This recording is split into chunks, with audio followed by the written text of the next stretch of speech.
Bonjour Monsieur Daffé. Bonjour. Vous avez écrit le livre Les désillusions d'un jeune étudiant. Qu'est-ce qui vous a motivé à écrire ce livre et pouvez-vous nous faire un petit résumé de ce bouquin? Je vous remercie vraiment. Et je pense qu'à l'entame de mes propos, je voulais simplement dire que pour montrer la pertinence de la question, vous savez, l'aventure d'écriture est une aventure très noble. Et pour simplement traduire la pensée d'Aristote qui disait que l'écriture est une activité de témoignage. C'est un acte de témoignage par rapport à une façon de filtrer une réalité donnée, en substance. Maintenant, pour revenir à la motivation, elle se résume simplement à un prétexte d'un jeune citoyen qui est conscient de la réalité de son pays et voulant participer vraiment à sa manière ou bien à travers l'écriture à la réflexion qui interpelle notre société, c'est-à-dire l'enseignement supérieur qui se présente comme un des problèmes qui gangrènent notre société, simplement pour dire que c'est une équation à plusieurs inconnus, l'enseignement supérieur au Sénégal. Maintenant, comme étant étudiant, ayant eu la chance de fréquenter l'université depuis ma prime jeunesse, parce que je suis né dans les environnants de l'université, il y avait une vocation, cette ambition, ce rêve, vraiment cette idée qui meublait mes pensées de jeune, de devenir un jour étudiant. J'ai eu la chance de fréquenter l'université depuis le préscolaire. Après, j'ai eu à faire,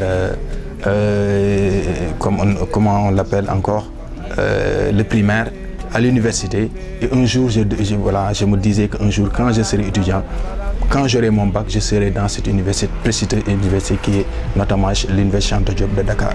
Maintenant, ayant été en contact très tôt avec l'université, ayant vraiment vu certaines images, certaines pratiques à l'université dès ma première année, je me disais que non, je ne voulais pas être amorphe par rapport à cette situation qui perdure. Et il faudrait un cadre vraiment désolant, un cadre vraiment tordu par des pratiques, par les différents acteurs et aussi par les responsables, c'est-à-dire les autorités. Moi, étant étudiant, étant quelqu'un du système, porter la réflexion. Ce n'est pas le souci vraiment de combler une lacune, mais c'est simplement, c'était une vocation vraiment de porter la réflexion sous un autre angle, c'est-à-dire changer le fusil d'épaule. Maintenant, ce sont les motivations intrinsèques qui étaient là et aussi apporter ma contribution par rapport au débat, comme pour rejoindre l'autre, paraphraser l'autre. Il disait que ce sont les grands débats qui nourrissent les grands progrès. Ça se présente comme ma contribution par rapport à tous les problèmes vraiment auxquels notre cher pays, le Sénégal, fait face en termes d'éducation, en termes d'offres d'éducation et aussi de la formation d'une pépinière, c'est-à-dire les jeunes âmes, les étudiants. Comme je l'ai eu à le dire, je pense que l'ouvrage ou bien le livre peut se résumer en quelque sorte en deux dynamiques, c'est-à-dire une approche macrocéphalique ou bien une démarche plus ou moins tentant d'allier, c'est-à-dire interpeller et aussi proposer en quelque sorte des solutions de sortie de crise, c'est-à-dire pour vraiment sortir nos universités de l'ornière. Et à ce niveau, j'interpelle toutes les consciences, c'est-à-dire toutes les parties prenantes de l'enseignement supérieur, autant les étudiants, autant les enseignants, autant l'État. C'est-à-dire chacun doit jouer son rôle. Et quand, comme disait Jamil Salmi, disait que les universités de renommée mondiale ont trois critères, c'est-à-dire des enseignants et des étudiants de qualité, de talent, des enseignants, c'est-à-dire des enseignants et une bonne gestion. Ça, c'est vraiment, la mission principale qu'il faudrait adopter, c'est-à-dire chacun doit jouer sa participation.